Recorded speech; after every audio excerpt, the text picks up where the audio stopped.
Как и любая техническая система, она опирается на инновации. В развитии системы, развитие в наш бурный, как говорится, век, развитие инноваций и техническое совершенствование системы, без этого невозможно представить будущее любой спутниковой системы, любой вообще техногенной, технологической системы. Поэтому инновации — это та самая отправная точка, относительно которой и считаются шаги в эволюции любого технического инструмента. COSPAS-SARSAT, along with other aspects of the international community, are looking at two main innovations going forward. One is the MEOSAR system, and within that second generation beacons. But then in addition to second generation beacons, there's triggered in-flight ELTs, which are a subset almost of second generation beacons, specifically to try and address the issue of aircraft that crash in remote locations and can be difficult to find under those circumstances.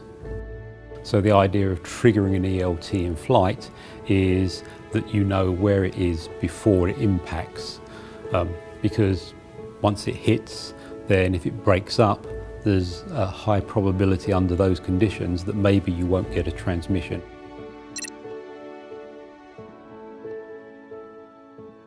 Really, it's the power of the beacons themselves. These second generation beacons, as we're calling them, really is the new and improved beacon. And using that with MEOSAR is what will give us an order of magnitude improvement in location accuracy itself. So you're looking at a best about 1 kilometer or so location accuracy. With the current system, with MEOSAR using second generation beacons, that accuracy can go down to within a few hundred meters. And that is significant to a SAR rescue team who is out there in the elements under their own duress trying to find the victim.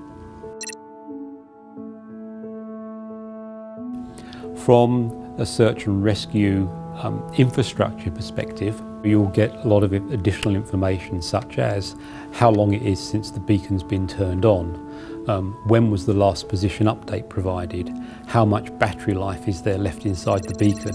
So all of this information will help reduce the risk to the search and rescue services, because they put their lives on the line every time they go out to try and help save people.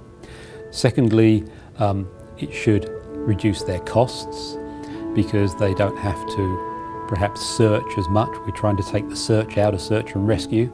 So the benefits overall are quite useful for the whole of the community.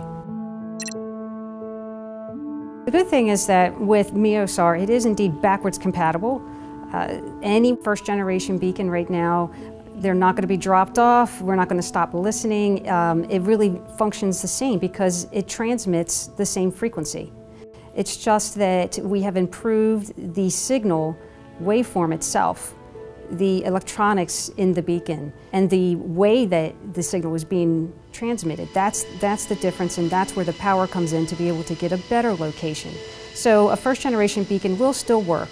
Obviously it will start to transition out as second generation beacons come in, and there'll be a period of time where you'll have both. But eventually, you will just naturally migrate over to a second generation beacon. We want to know how things are going. We want to know if we have been well understood, if our message has been well received when we send email and so on. We ask always for acknowledgement. And I would say it's in these trends that we see nowadays how people behave, that we see that the returning technology is also essential for people in distress. Right now, beacons only transmit. So this is a transmitter. You turn it on, it sends a signal up to the satellites. The return link service will provide a signal back to the beacon that's embedded in the GNSS, or the Galileo receiver signal. It's picked up by the receiver inside the device, and in its simplest form will turn on an LED on the beacon to tell that your message has been received. The thoughts are that that will increase your will to survive